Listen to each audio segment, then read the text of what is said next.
শ্রীমন্তের কোনো শ্রী ছিল না। দেহের শ্রীরূপ, অন্তরের শ্রীগুণ, ঘরের শ্রীলক্ষ্মী, এই তিনের একটিও শ্রীমন্তের ভাগ্যলিপিতে বিধাতা বোধহয় লেখেন নাই। কর্কশ পাক দেওয়া কঠোর গিঁটগিঁট দেহ, দীপ্তিমান চোখ, তামাটে চুল, মুখে অজস্র তিল, সর্বোপরি কর্কশ তাম্রাভ দেহবর্ণ তাহাকে বেশি শ্রীহীন করিয়াছিল। সে যেন কালো হইলে এর চেয়ে অনেক শ্রীমন্ত হইত।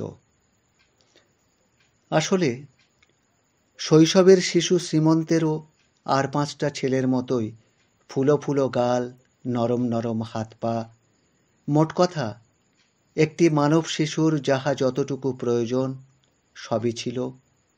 ছিল না শুধু দারিদ্র্যশীর্ণা জননীর বুকে দুধ, আর বাপের ছিল না গোয়ালে গাই, না বাপের বাক্সে দুধ কিনিবার করি। তাই শুকাইয়া শুকাইয়া শৈশব কাটিল, কৈশোর আসিল, কিন্তু সে যেন এক অনাবৃষ্টির বর্ষা। তাই বাপ মায়ের দেওয়া শ্রীমন্ত দুনিয়ার কাছে ছিমন্ত হইয়া গেল। নমস্কার, অনেকদিন পর আবার ফিরে এলাম আপনাদের ভালো লাগা গল্পের অনুষ্ঠান নিয়ে। আশা করি আপনারা সবাই ভালো আছেন। সবাইকে অনেক অনেক আন্তরিক ভালোবাসা জানিয়ে আজ শুরু করছি তারাশঙ্কর বন্দ্যোপাধ্যায়ের সেই অনবদ্য উপন্যাস নীলকণ্ঠ। গল্প পাঠে আমি পবিত্র। তো চলুন শোনা যাক আজকের গল্প নীলকণ্ঠ। প্রথম অধ্যায়। বেলা যায় যায়, অস্তমান সূর্যের শেষ রশ্মিধারা আকাশের বুকে ক্ষণে ক্ষণে নবরূপ গ্রহণ করিতেছে। পৃথিবীর কোল হইতে অন্ধকার যেন ক্রমশ মাথা তুলিয়া উপরে উঠিতেছে। পল্লীপথ ধরিয়া একদল ছেলে কলরব করিতে করিতে বাড়ি ফিরিতেছিল। সকলেই সমানভাবে চিৎকার করিয়া ব্যঙ্গ তীক্ষ্ণ প্রশ্ন বর্ষণ করিতেছিল একটি ছেলের উপর। অভিমন্যুকে বেষ্টন করিয়াছিল সপ্তরথী, কিন্তু শ্রীমন্তের চতুষ্পার্শ্বে বহু রথীর সমবেত আক্রমণ। শ্রীমন্ত আর যাই হোক কাপুরুষ নয়, সে সকল প্রশ্নের যথাসাধ্য জবাব দিতেছিল। আসলে পেয়ারা চুরি করিতে গিয়া শ্রীমন্ত ধরা পড়িয়াছে। বাবুদের বাগান যে খোট্টাটা এবার জমা করিয়া লইয়াছে, তাহার হাতে বেশ ঘা কতক খাইয়াছে। শ্রীমন্তের একটিমাত্র জবাব সম্বল, বলে, ধরে ফেললে তো করব কি?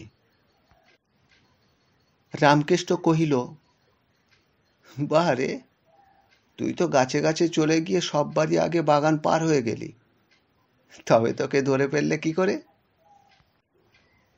কে যে পড়ে গিয়ে চিৎকার করে উঠল, আমি ভাবলুম নসু পড়ে গিয়েছে। তাই তো ফের পাঁচিল ডিঙিয়ে বাগানে গেলাম, তা দেখি কেউ কোথাও নেই। আর অমনি পিছু থেকে।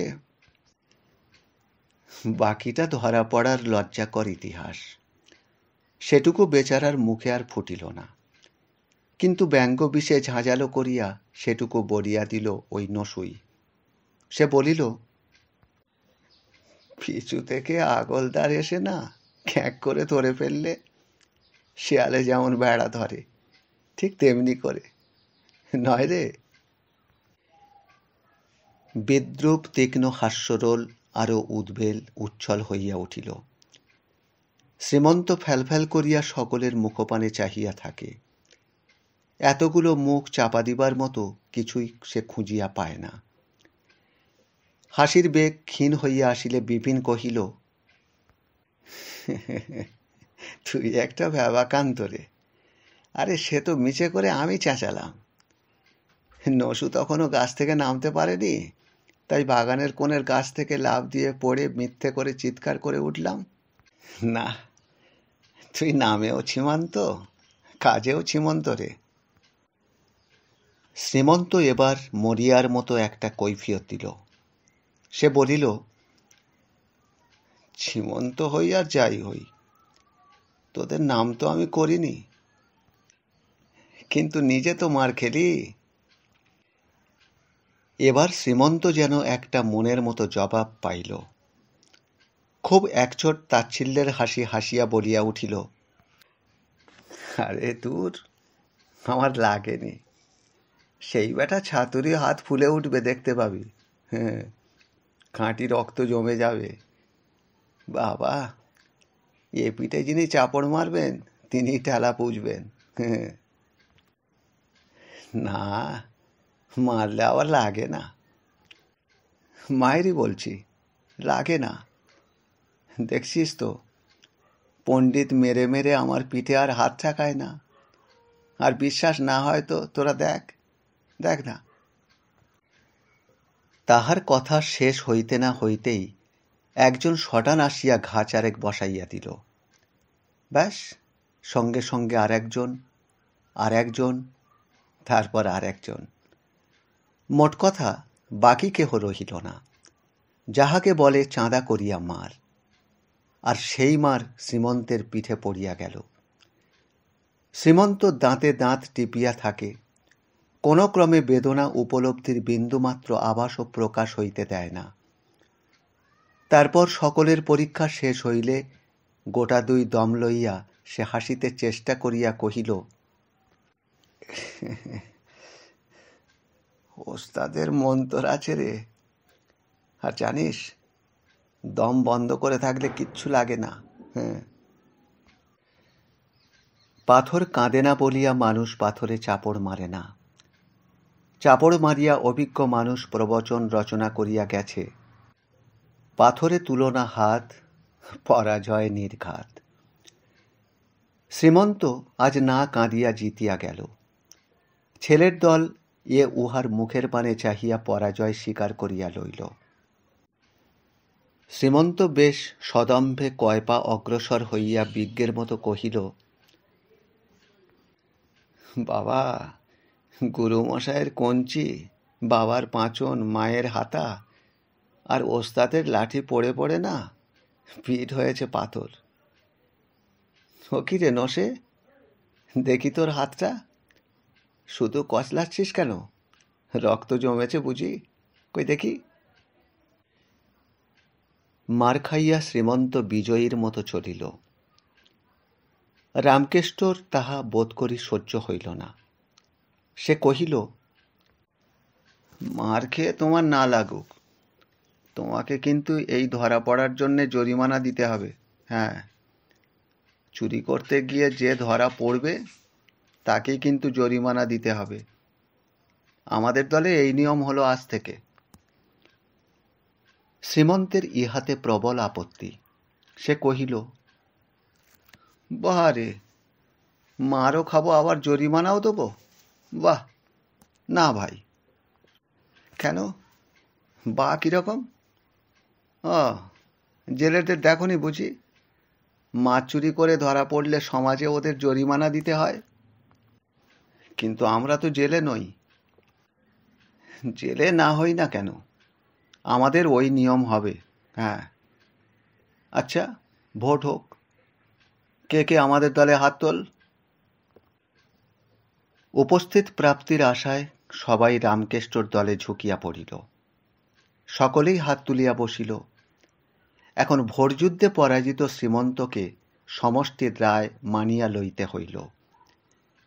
শ্রীমন্ত বিষণ্ণভাবে কহিল, আচ্ছা বেশ, কি জরিমানা লাগবে বল। রামকেষ্ট দলের সদস্য গণনা শুরু করিয়া দিল। গণনা শেষ করিয়া সে কহিল, 14 জনের 14 আনা। শ্রীমন্তের মুখ শুকাইয়া গেল। এই পয়সার জন্য তাহার যত বিপদ। পাঠশালায় পণ্ডিত ঠ্যাঙানো পয়সার জন্য, ছিদাম মুদির দোকানের সম্মুখ দিয়া হাঁটিবার জো নাই এই পয়সার জন্য। পয়সা চাহিলে বাপ পাঁচন তুলিয়া মারিতে আসে, আর মা হাতার আঘাত বসাইয়া দেয়। আবার সঙ্গীরা চাহে পয়সা। সে কহিল, না ভাই, পয়সা টয়সা আমার তো নাই, আমি বরং দুটো হাঁস দেব তোমাদের। হ্যাঁ।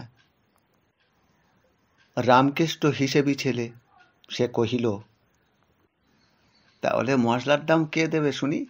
হ্যাঁ হ্যাঁ, তুমি তো মুকুজ্জেদের হাঁস গেঁড়া মারবে। বিপিন অবস্থাপন্ন ঘরের ছেলে, তাহার উপর একটু লোভী। সে কহিল, আচ্ছা ঠিক আছে, আমি দেব। সীমন্ত, তুই হাঁস আনিস। রামকেষ্ট কহিল, এই বিবনে, তুই চুপ কর।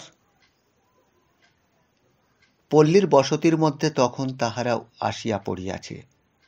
সম্মুখেই হালদারের মজলিস। তিনি বুড়া সেখানে 24 ঘণ্টা বসিয়া থাকে আর দাবা খেলে। ছেলেরা শুটসাট করিয়া এদিক ওদিক খসিয়া পড়ে, যে যাহার আপন আপন পথ ধরে। সীমন্ত আপন বাড়ির পথ ধরিল। মাথার উপরে আকাশ তো এখনো স্বচ্ছ। পশ্চিম আকাশে শুধু একটি উজ্জ্বল তারা দেখা দিয়াছে। মাটির বুকের উপর অন্ধকার গাঢ় হইয়া উঠিয়াছে। জনবিরল পল্লীপথে চলিতে চলিতে শ্রীমন্ত এতক্ষণে তাহার পিঠে ধীরে ধীরে হাত বুলাইল। তাহার লবণাক্ত স্পর্শে পিঠটা জ্বালা করিয়া উঠিল। বেদনাও বেশ হইয়াছে। খানিকটা তেল হইলে বেশ হইত, কিন্তু তেল পাইতে হলে যে মাকে পিঠটা দেখাইতে হয়। আর সঙ্গে সঙ্গে মনে পড়িল মায়ের লোহার হাতাখানার কথা। অবশেষে কয়টা আগাছার ডাল ভাঙিয়া শ্রীমন্ত পিঠে বুলাইয়া লইল। এগুলি নাকি বিশল্যকরণীর ডাল। লক্ষণের শক্তিশালের আঘাত হইতে আরোগ্য হইয়াছিল। এ তো কয়টা চড়চাপড় মাত্র। বাড়ির দুয়ার হইতেই সে শুনিল তাহার ভগিনী গৌরীর সন্ধ্যাকাশে তারা গুনিতেছে। 1 তারা নাড়াচাড়া, 2 তারা কাপাসের খাড়া। শ্রীমন্ত বেদনার কথা ভুলিয়া গেল। সেও বহির্দ্বারে আসিয়া আরম্ভ করিল, 3 তারা পাটে বসি, 4 তারা ঘোর মোর। দ্বিতীয় অধ্যায়। নামের মধ্যে মানে খুঁজিলে শ্রীমন্তের কোনো অর্থই হয় না। দুনিয়ার অভিধান হইতে বাদ পড়িতে হয়। ওই ছেলেটা ঠিকই বলিয়াছে। শ্রীমন্তের নাম শ্রীমন্ত আর অন্ধের নাম পদ্মলোচন প্রায় সমান শোভন। শ্রীমন্তের কোনো শ্রী ছিল না। দেহের শ্রী রূপ, অন্তরের শ্রী গুণ, ঘরের শ্রী লক্ষ্মী, এ তিনের একটিও শ্রীমন্তের ভাগ্যলিপিতে বিধাতা বোধহয় লেখেন নাই। কর্কশ পাক দেওয়া কঠোর গিটগিট দেহ, দীপ্তিমান চোখ, তামাটে চুল, মুখে অজস্র তিল। সর্বোপরি কর্কশ তাম্রাভ দেহবর্ণ তাহাকে বেশি শ্রীহীন করিয়াছিল। সে যেন কালো হইলে এর চেয়ে অনেক শ্রীমন্ত হইত। সত্যি হয়তো সে এর চেয়ে অনেকটা শ্রীমন্ত হইলেও হইতে পারিত। মাটির বুকে শিশু প্রথম যখন আসে, সঙ্গে আনে সে আকার, লাবণ্য আনে না।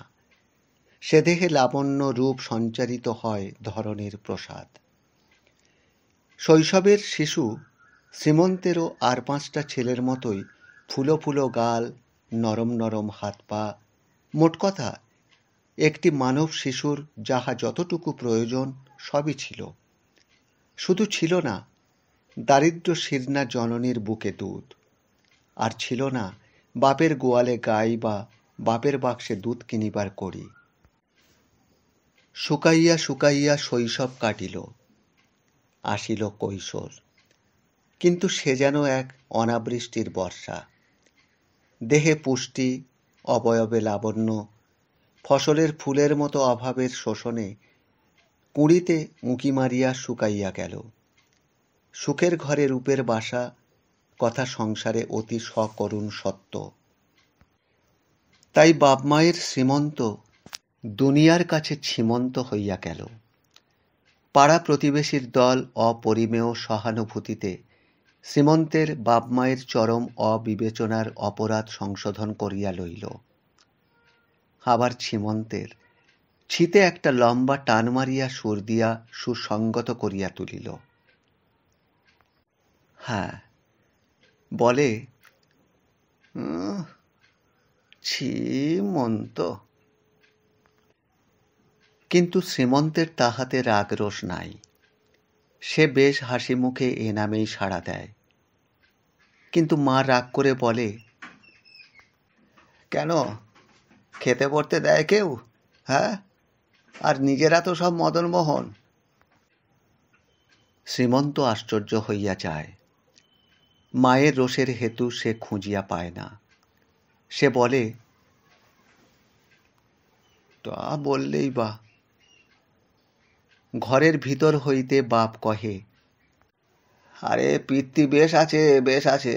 হ্যাঁ, কাজের জন্যে দুটো কড়া কথা বলে দেখো না। ছেলের চোখ তখন লাল, মনে হয় দিলে বা খুন করে। আবার বেহারি বাগদি ওস্তাদের কাছে নাকি লাঠি খেলা শেখা হচ্ছে। হ্যাঁ, ঘটে নাই বুদ্ধি। শ্রীমন্ত বললে কি বলা হয় তা কি মাথায় ঢোকে? শ্রীমন্ত আড়ালে গিয়া দেওয়ালকে দাঁত দেখাইয়া বাপকে ভেঞ্চি কাটে আর কহে, না, মাথায় ঢোকে না। ওর মতো সবাই কি না? কেন? শ্রীমন্ত বললে আমার গায়ে ফসকা পড়ে নাকি? হ্যাঁ, যাক, ওসব গত ইতিহাস। পেয়ারা চুরির পরের দিনের কথা। সেদিন শ্রীমন্ত পাঠশালায় যায় নাই। বই দপ্তর বগলে মুখুজ্জে বাড়ির খিড়কি পুকুরের চারিপাশে সে ঘুরিতেছিল। পুকুরের মধ্যস্থলে একপাল হাঁস কলরব করিয়া ফিরিতেছে। ওদিকে মুখুজ্জে বুড়ির ঘটি মাজা আর শেষ হয় না। শ্রীমন্ত বুড়িকে মনে মনে অভিসম্পাত দিল। একটা ঝোপের আড়ালে দাঁড়াইয়া সে আঁচল হইতে এক মুঠা ধান জলের ধারে ধারে ছিটাইয়া দিতে শুরু করিল। তবু হাঁসগুলো এদিকে আসে না। শ্রীমন্ত একটা ঢেলা লইয়া হাঁসগুলোকে লক্ষ্য করিয়া ছুঁড়িয়া মারিল। অবশ্য কোনোটার গায়ে ঢেলা লাগিল না বটে, কিন্তু হাঁসের দল কলরব করিয়া উঠিল। মুখুজ্জে বুড়ির নজর গিয়াছে, কিন্তু কান বড় সজাগ। বুড়ি কাঁপা গলায় চিলের মতো চিৎকার করিয়া উঠিল, কে রে মুখ পোড়া দস্যি? বলি কার পেটে আগুন লাগলো? হ্যাঁ, কে ঢালা মারছিস? ওই যে, দাঁড়া দাঁড়া, আমি চিনেছি তোকে। যাই আমি পাঠশালায় পণ্ডিতের কাছে, দাঁড়া। শ্রীমন্ত কিন্তু ভয় পাইল না। সে বুড়ির এ পুরানো ধাপ্পাবাজি বেশ জানিত। কেননা এখন শ্রীমন্ত দাঁড়াইয়াছিল দক্ষিণ পাড়ে, আর বুড়ি লোক চিনিতেছিল পূর্ব পাড়ের দিকে মুখ ফিরাইয়া। সে বুড়িকে মুখ ভেঙাইয়া আপন মনেই হাসিতেছিল।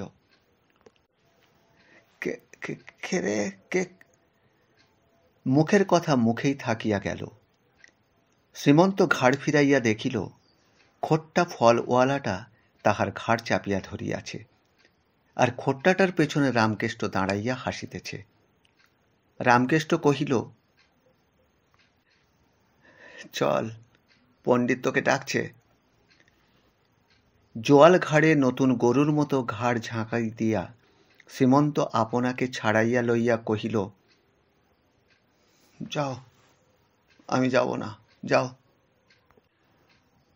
খোট্টাটা এবার তাহাকে শিশুর মতো কোলে তুলিয়া লইয়া পাঠশালার মুখে চলিল।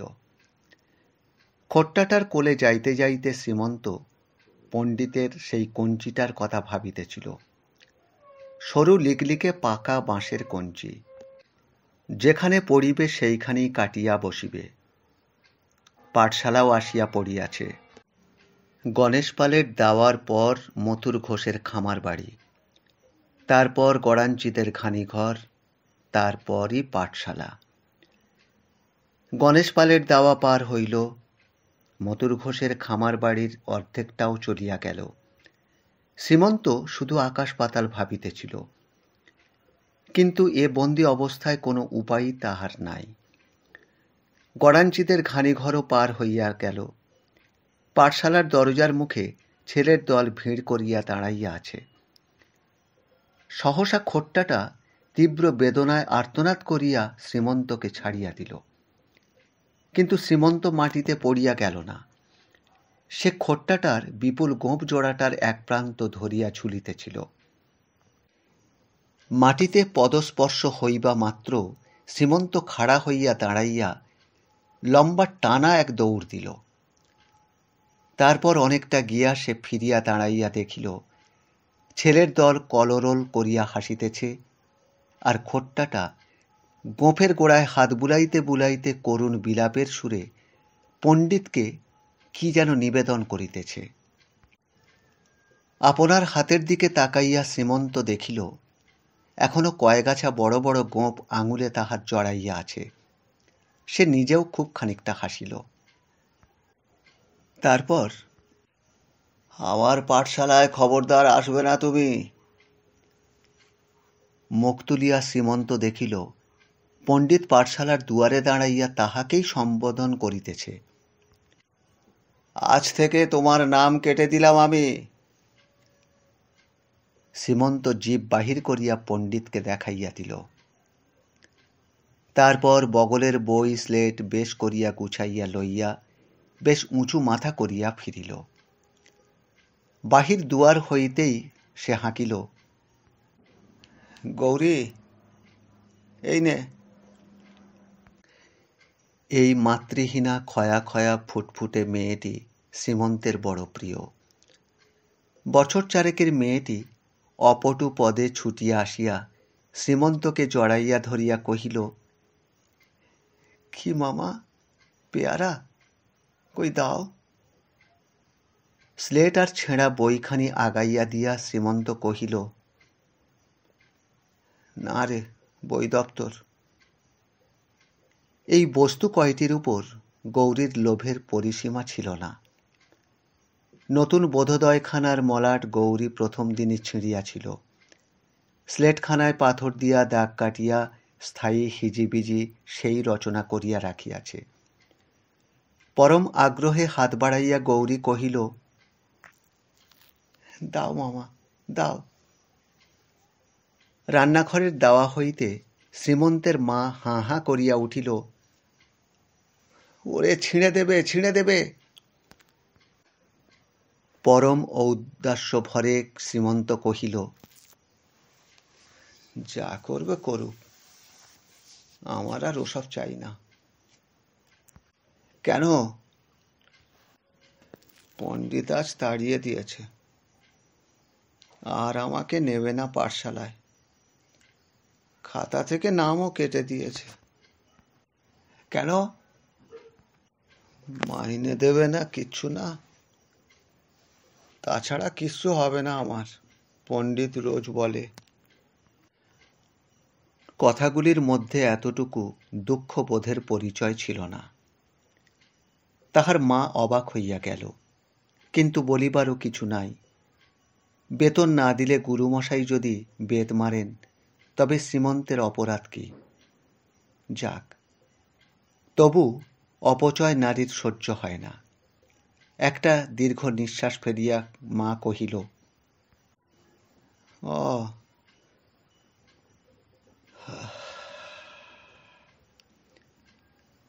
তবু তুই তুলে রেখে দে। মেয়ে মানুষ আর বই নিয়ে কি করবে? যত্ন করে তুলে রেখে দে, তোর ছেলে হয়ে না হয় পড়বে খন। শ্রীমন্ত বেশ একটু সলজ্জ পুলক অনুভব করিল, কিন্তু প্রথানুযায়ী আপত্তি জানাইতেই হয়। সে ঘাড় নাড়িয়া কহিল, ধ্যাৎ।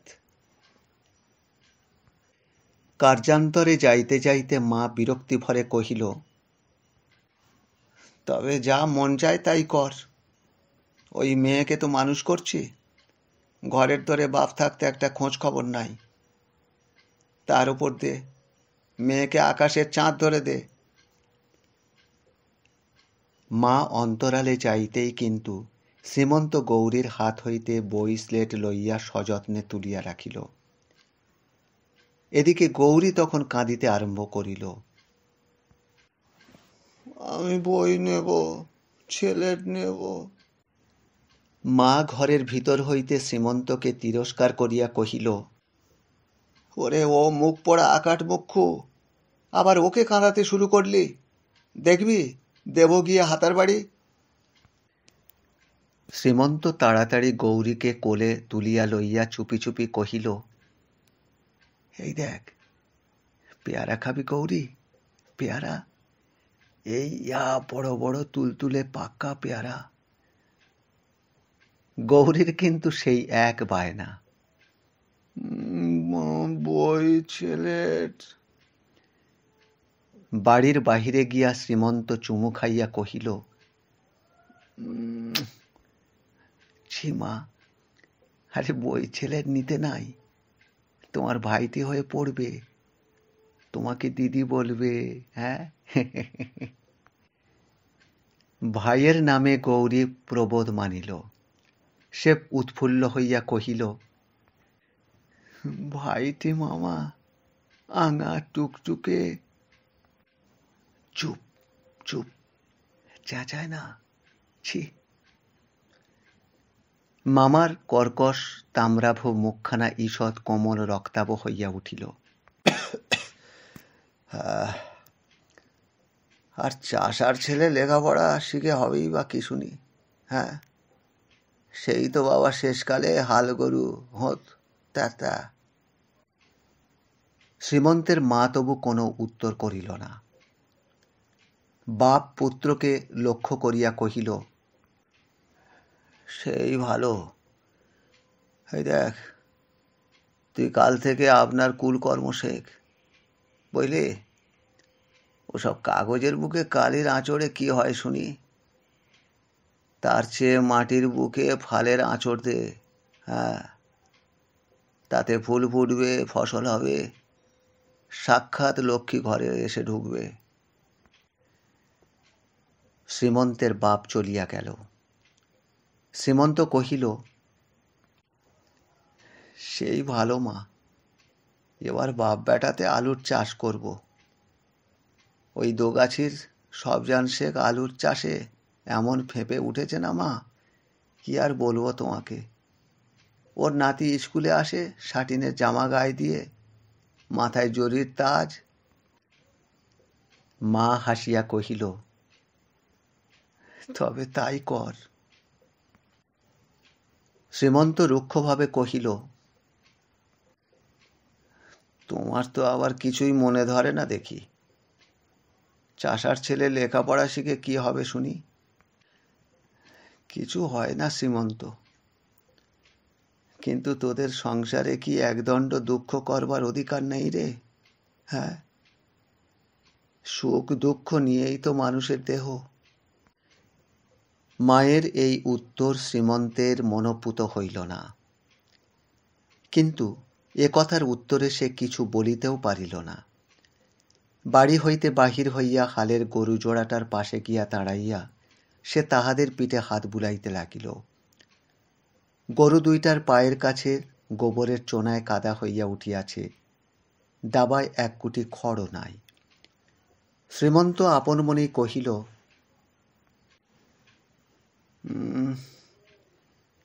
গরু দুটো অনসেবায় কি হয়েছে দেখো দেখি। এই গরুর সেবায় অবহেলা করে করেই এই লক্ষ্মী ছাড়ার দশা। তারপর কোমরে কাপড় সাঁটিয়া সে গোবর সাফ করিতে লাগিয়া গেল। এমন সময়ে, अरे बाप रे बाप, 3 दिन का जोगी, इसके अंदर पाँव बराबर जटा निकल गया। কণ্ঠস্বর শ্রীমন্তের ভগ্নিপতি হরিলালের, মানে গৌরীর বাপের। হরিলালের কথাই এমনই। হিন্দিবাদ বলিতে সে কেমন ভালোবাসে। সে গেরুয়া কাপড় পরে, দাড়ি গোঁপ রাখে, তেল মাখে না। বাম বাহুতে একটা লোহার তাগা পরিধান করিয়া রাখে। গাঁজা খায়, তানপুরা লইয়া গলা সাধে। এখন শ্রীমন্ত হরিলালের কথাটা ঠিক বুঝিতে পারে নাই। সে তাহার মুখপানে চাহিয়া রহিল। হরিলাল হা হা করিয়া হাসিয়া শ্রীমন্তের পিঠে চাপড় দিয়া কহিল, क्या बाबूजी, समझा नहीं? हाँ বলি পাঠশালা ছাড়তে না ছাড়তে ঘোর সংসারী, একদম গোবরে হাত। তাই তো বলি 3 দিনের যোগী হতে না হতেই পা পর্যন্ত জটা গজিয়ে গেল বন্ধু। হ্যাঁ, বহুত আচ্ছা, জিতা রহো। শ্রীমন্ত একটু অপ্রস্তুত হইয়া গেল। সে মৃদুস্বরে কহিল, গরু দুটোর চেহারা কি হয়েছে দেখো না, এতে কি চাষ বলে? তাহার মাথায় এক চাঁটি বসাইয়া দিয়া হরিলাল তাহার হাতখানা ধরিয়া টানিয়া কহিল, ভাগ, আয় আয় আমার সঙ্গে আয়। শোন, চাষ করে কে কবে বড়লোক হয়েছে? হ্যাঁ, আমি 3 দিনে তোকে মানুষ করে দেব। শ্রীমন্ত চলিল। হরিলালের চেলা হইতে শ্রীমন্তের অনেক দিন হইতে সাধ। হরিলালের ডাঙা বাড়িতে হরিলালের আড্ডা। দক্ষিণ দুয়ারি কোঠাঘরখানা ভাঙিয়া পড়িয়াছে। পূব দুয়ারি গোয়ার ঘরখানা কোনরূপে বজায় রাখিয়া হরিলাল সেইখানে বাস করে। চালে খড় নাই, বাহির দরজায় দুয়ার নাই, কিন্তু উঠান ভরা ফুলের বাগান। ঘরের মধ্যে একটা তানপুরা, একজোড়া বায়া তবলা, একটা পাখোয়াজ, দেওয়ালের গায়ে একটা পেরেকে ঝুলানো একজোড়া মন্দিরা। শ্রীমন্তের সেই দিনই দীক্ষা হইয়া গেল। গাঁজা খাইয়া সে অনুভব করিল সঙ্গীত শাস্ত্রে তাহার একটা বোধ জন্মাইয়া গিয়াছে। হরিলালের আশোয়ারি আলাপটা তাহার বড়ই মধুর বোধ হইল। সে আপন মনেই সুরটা ভাঁজিতে ভাঁজিতে বাড়ি ফিরিল। মা সেদিন তাহার আহারের পরিমাণ দেখিয়া অবাক হইয়া গেল। ইহার পর হইতে শ্রীমন্ত চাষও করে, হরিলালের হাতে মানুষও হয়, আবার বেহারি ওস্তাদের আকড়ায় লাঠিও খেলে। লোকে 2 নৌকা ধরে, কিন্তু শ্রীমন্তের 3 নৌকা। শ্রীমন্তের আহার অকস্মাৎ পরিমাণে বৃদ্ধি পাওয়ায় মা ভাবিল, হয়তো চাষের পরিশ্রম আর ছেলের বয়স বাড়ার, তাই বোধহয় আহার এমন বাড়িয়াছে। সময়ে অসময়ে চোখের লালিমা দেখিয়া ভাবিত রৌদ্রে ঘোরাঘুরির জন্য এমন হইয়াছে। কিন্তু সন্দেহ জন্মাইয়া দিল শ্রীমন্তের ওই আশোয়ারি আলাপ। সহসা ছেলের এরূপ সঙ্গীতানুরাগের কারণ অনুসন্ধান করিতে গিয়া সমস্তই মা জানিয়া ফেলিল। হরিলালের আড্ডা হইতে সেদিন বোধহয় ভৈরবী সাধিতে সাধিতে শ্রীমন্ত বাড়ি ঢুকিয়া ডাকিল, মা। পিছন হইতে মা বাড়ি ঢুকিয়া কহিল, আমার কপালে কি এমনি করিয়া আগুন ধরিয়া দেয় শ্রীমন্ত? কিরে? প্রশ্নটার অর্থ শ্রীমন্ত এক বিন্দু বুঝিল না, কিন্তু গুরুত্ব বেশ অনুভব করিল। ভৈরবীর আলাপ স্থগিত রাখিয়া মায়ের মুখপানে সে চাহিয়া রহিল। মা কহিল, শেষে তুই কিনা হরিলালের সঙ্গে? শ্রীমন্ত বুঝিল সে ধরা পড়িয়া গিয়াছে। তাহার বোধ হইল তাহাকে কে যেন গলায় ধরিয়া জলের মধ্যে ডুবাইয়া ধরিতেছে। ছি ছি যে ছি রে, আমার কপাল। শ্রীমন্ত ধীরে ধীরে ঘরে গিয়া শুইয়া পড়িল। হরিলালের সহিত মেলামেশায় মা যে এমনভাবে উত্তেজিত হইয়া উঠিয়াছিল, তাহার মূলে একটা কারণও ছিল। এই জামাইটিকে শ্রীমন্তের মা বেশ সুনজরে দেখিত না। তাহার ধারণা ছিল গৌরীর মায়ের যে হঠাৎ বাগরোধ হইয়া মৃত্যু হইয়াছিল, তাহার হেতু কোনো রোগ নয়, তাহার হেতু ওই কাণ্ডজ্ঞানহীন নেশাখোর জামাতার অত্যাচার। সে লাথি হোক, কিল হোক, চড় হোক বা যাই হোক, আপনার মেয়ের মেয়ে, তাই দায়ে পড়িয়া গৌরীকে বুকে করিতে হইয়াছে, নতুবা ও বংশের ছায়াতেও তাহার বিষ দৃষ্টি ছিল। আরও ছিল, তাহাদের পর্যায়ের সাধারণের চেয়ে তাহার আশা আকাঙ্ক্ষা যেন একটু উঁচু ছিল। মা সেদিন আর ছেলেকে খাইতে পর্যন্ত ডাকিল না। রাত্রে স্বামীকে সে কহিল, ছেলেকে হরিলালের সঙ্গ ছাড়াও, বুঝলে? মাঠে কখন যায় কি করে জানি না, কিন্তু ঘরবাস তো ছেড়েছে। বাপ একটু অধিক পরিমাণে বাস্তব রাজ্যের লোক। সে কহিল, তা হরিলালের সঙ্গে মিশলে দোষের কি? জানো, ওর অনেক কিছু মাথায় খেলে। রোজগারে ওর মতো মাথাই হয় না। শিখতে পারলে আখেরে লাভ হবে, ভালো হবে। শ্রীমন্তের মা ভর্ৎসনাপূর্ণ দৃষ্টিতে স্বামীর পানে ক্ষণেক চাহিয়া রহিল। তারপর ধীরে ধীরে সে কহিল, তাহলে তো দেখছি আমার রাধারানীর মরণে তোমার কোনো কষ্ট হয়নি। কেন? নইলে তুমি ওই জামাইয়ের প্রশংসায় পঞ্চমুখ হও, না ছেলেকে তারই কাছে তার আচার ব্যবহার শিখতে মত দাও? হ্যাঁ? শ্রীমন্তের বাপ এমনটা ভাবে নাই। এ কথার মানে যে এমন হইতে পারে এ তাহার ধারণারও অতীত ছিল। কিন্তু সে মনে মনে ভাবিয়া দেখিল, শ্রীমন্তের মা ধরিয়াছে অনেকটা ঠিক। কন্যাহন্তা জামাতাকে সে মার্জনা করিয়াছে, এটা সত্য। ফন্দিবাজ হরিলাল নানা ফন্দিতে উপায় করে, অভাবী সে, তাহার জন্য তাহাকে প্রশংসা করে, এও ঠিক। আবার মাঝে মাঝে হাত পাতিলে সে কিছু কিছু পাইয়াও থাকে। নীরবে খতাইয়া দেখিল তাহার স্ত্রীর কথা সম্পূর্ণ সত্য, কিন্তু বুকের ভিতরটা তাহার কেমন করিয়া ওঠে। অভাবের নির্মম পেশনে তাহার অন্তরাত্মার বিকৃত স্বরূপ দেখিয়া সে আজ শিহরিয়া উঠিল। বহুক্ষণ নীরবে থাকিয়া সে উঠিয়া যাইতে যাইতে কহিল,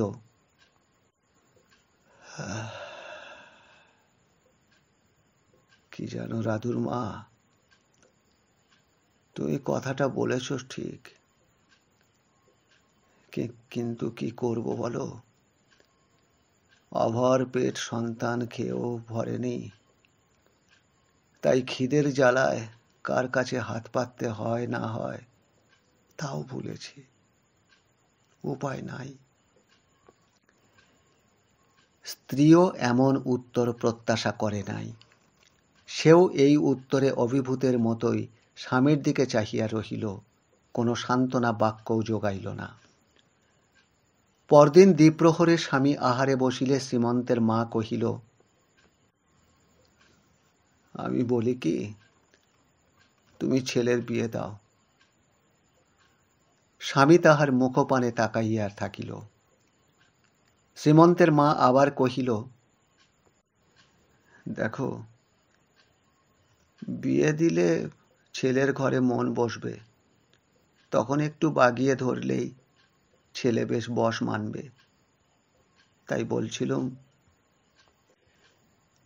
শ্রীমন্তের বাপের মন এই শোক স্মৃতিটা ভুলিবার জন্য এমনই বিষয়ান্তর অনুসন্ধান করিতেছিল। সে সোৎসাহে কহিল, ও হ্যাঁ, তুমি বেশ বলেছ। হাতির গলায় ঘণ্টা না হলে হাতি ভালো চলে না। তালে তালে পা ফেলতে তার মনই ওঠে না। ঘরের মধ্যে লুকাইয়া চুল আঁচড়াইতে আঁচড়াইতে শ্রীমন্ত কথা কয়টা শুনিল। একটা অপূর্ব পুলকে তাহার চিত্ত কেমন যেন সরস হইয়া উঠিল। উৎসাহে সেদিন সে গোটা মাথাটা ব্যাপিয়াই শীতে চিরিয়া টেরি কাটিয়া ফেলিল। তারপর গাড়ি জুতিয়া ধান আনিতে চলিল।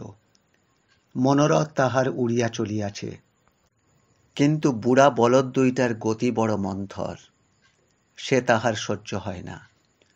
বুড়া বলদ দুইটার পিঠে আঙুল টিপিয়া পেটে পায়ের গুঁতা দিয়া শেষ পর্যন্ত শ্রীমন্ত গরু দুইটাকে ছুটাইল। গাড়ি ছুটিয়া চলে, আর শ্রীমন্ত হাতের পাঁচন গাছটা উঁচু করিয়া তুলিয়া ধরিয়া হাঁকে, হয় হয় চলে মোটর গাড়ি, ভর ভর ভ ভ, চল চল চল। চতুর্থ অধ্যায়। ঠিক ওই দিন হইতে শ্রীমন্ত যেন আরেকটি মানুষ হইয়া উঠিল। ঘণ্টার নামেই হাতি তালে তালে পা ফেলিতে শুরু করিয়াছে। হরিলালের আড্ডায় যাওয়া আসা যথাসম্ভব কম করিল। অতি সন্তর্পণে আঁকা বাঁকা জনহীন পথ দিয়া মৌতাতের সময় সে আড্ডায় গিয়া ওঠে। রাগিনী আলাপ সে একরকম ছাড়িয়াই দিল। ঘর দুয়ারের কাজকর্মে এখন সে অসম্ভব রকমের মনোযোগী হইয়া উঠিল। খামারখানি নিকাইয়া তক্তকে ঝকঝকে করিয়া তুলিয়াছে। ক্ষেতের মাটি কোদালের কোপে মাখনের মতো নরম হইয়া উঠিল। ফসলের পল্লবগুলি সতেজ শ্যামলতায় মনোহর শ্রী ধারণ করিয়াছে। লোকে কহিল, এইবার বলাই পালের ঘরে লক্ষ্মী হবে। শ্রীমন্ত লক্ষ্মীমন্ত ছেলে। শ্রীমন্ত মনে মনে হাসিত আর ভাবিত, তবু তো লক্ষ্মী এখনো ঘরে আসে নাই। মা ইঙ্গিতে স্বামীকে কথাটা বুঝাইয়া মৃদু হাসিতে লাগিল। বলাই পালক ঘাড় নাড়িয়া সেটুকু উপভোগ করিত। সেবার উত্তরায়ণ সংক্রান্তির মেলায় গিয়া শ্রীমন্ত খানকয় পট কিনিয়া আপন ঘরটির চারিদিকের দেওয়ালে টাঙাইয়া দিল। গৌরী পাশে দাঁড়াইয়া মামার এই রূপ রচনা দেখিতেছিল। শ্রীমন্ত জিজ্ঞাসা করিল, কেমন হল রে গৌরী? গৌরী উচ্ছ্বসিত হইয়া কহিল, খুব ভালো মামা, ভারী সুন্দর। শ্রীমন্ত চুমু খাইয়া সাদরে কহিল, ভারী লক্ষ্মী মেয়ে তুমি। গৌরীও চুপি চুপি কহিল, মামিমা আসবে নয় মামা? গৌরীর বুদ্ধিমত্তায় শ্রীমন্ত আশ্চর্য হইয়া গেল। গৌরী আবার কহিল, ভারী সুন্দর হয়েছে মামা, আমাকেও পট কিনে দিও, আমারও বিয়ে হবে। শ্রীমন্ত গৌরীর বিবাহের কথাটা আমলেই আনিল না। চিত্র শোভিত দেওয়ালের দিকে চাহিয়া থাকিতে থাকিতে সে কহিল, জানিস গৌরী, দেখবি এই দোলের পাশে পাশে না কেমন পদ্ম আঁকব। মুখুজ্জেদের রামের কাছে থেকে কম্পাস নিয়ে আসব। মোট কথা, ভাবী গৃহলক্ষ্মীর আগমন প্রত্যাশায় শ্রীমন্ত রুক্ষ দারিদ্র্যের মধ্যেও শ্রী শতদল রচনা শুরু করিয়া দিল। উত্তরায়ণ সংক্রান্তির মেলা হইতেই সে 4 পয়সার দুখানা গোলাপি রঙের সাবান কিনিয়াছিল। মুখের দাগগুলো লুপ্ত করিতে স্নানের সময় প্রবল বেগে সে সাবান মাখা আরম্ভ করিল। কয়েকদিন পরে গৌরী কহিল, মামা কি সুন্দর হয়েছে দিদিমা, দেখো কেমন রাঙা টকটকে। শ্রীমন্তের মা কহিল, তোর মুখখানা ও কি হয়েছে রে শ্রীমন্ত? হ্যাঁ, বাঁদরের মুখের মতো লাল। মুখে একটুখানি তেল বুলিয়ে দিস রাত্রে। শ্রীমন্ত আরশি লইয়া দেখিল, সত্যই ঝামা ইট দিয়া মুখখানা কে যেন ঘষিয়া দিয়াছে। তাহার উপর শীতের হাওয়ায় ফাট ধরিয়াছে। তা সে যাই হোক, মুখের ফাটে তাহার বিবাহ আটক রহিল না। ওই রূপেই সে বর সাজিয়া বউ লইয়া হাসি মুখে ঘরে ফিরিল। মাফ করবেন, গল্প পাঠ ভালো লাগলে এখনই সাবস্ক্রাইব করে বেল আইকনটি ক্লিক করে রাখুন, আর আপনার প্রিয়জনকে শেয়ার করুন। বউটি নেহাত ছোট নয়, 12-13 বছরের মেয়ে। নাম গিরিবালা। দেখিতে শুনিতে নিতান্তই সাধারণ, কিন্তু কুৎসিত নয়। শ্যামলা রং, মাঝারি চোখ, নাকটি একটু চাপা, কিন্তু তাহাতেই যেন মেয়েটির মুখখানি ভালো মানাইয়াছে। দেহের গঠন ভঙ্গিটি কিন্তু অনবদ্য। দীঘল দেহখানি সুসন্নিবিষ্ট, দৃঢ়, সুপুষ্ট। গরিবের মেয়ে আবাল্য পরিশ্রমে সর্বাঙ্গ সুগঠিত দৃঢ় করিয়া নিজেই যেন গড়িয়া তুলিয়াছে। আরও সে গঠন ভঙ্গির মধ্যে মধুর একটি লাবণ্যময় পারিপাট্য আছে। ব্যবহারেও গিরি মেয়েটি বেশ সপ্রতিভ। কয়দিনের মধ্যেই নতুন সংসারে আপনাকে বেশ মিশাইয়া লইল। স্বচ্ছন্দভাবে ঘুরিয়া ফিরিয়া বেড়ায়, হাতের কাজ কাড়িয়া করে, গৌরীর মুখ মুছাইয়া দেয়, যেন কতদিনের পুরানো সেই সংসারেরই একজন। শ্রীমন্তের মা বউটিকে বড় ভালোবাসিয়া ফেলিল। সে ভালোবাসা আরও বাড়িয়া গেল সেদিন রাত্রে পুত্রবধূর গোপন আলাপ শুনিয়া। সেদিন সন্ধ্যায় শ্রীমন্তের ফিরিতে একটু দেরি হইয়াছিল। গিরি বোধ করি তাই লইয়া অভিমান করিয়াছিল। শ্রীমন্তের অনেক সাধ্য সাধনার পর সে কহিল, যাও, তুমি আমার সঙ্গে কথা কয়ো না বলছি। শ্রীমন্ত কহিল, আহা, আর দেরি হবে না গো, দেরি হবে না। না, তুমি ওই ঠাকুর জামাইয়ের সঙ্গ যদি না ছাড়ো। আহা, তার উপর রাগ কেন? হ্যাঁ, সে কি করলে? সে কি করলে? আমি কিছু জানি না বুঝি?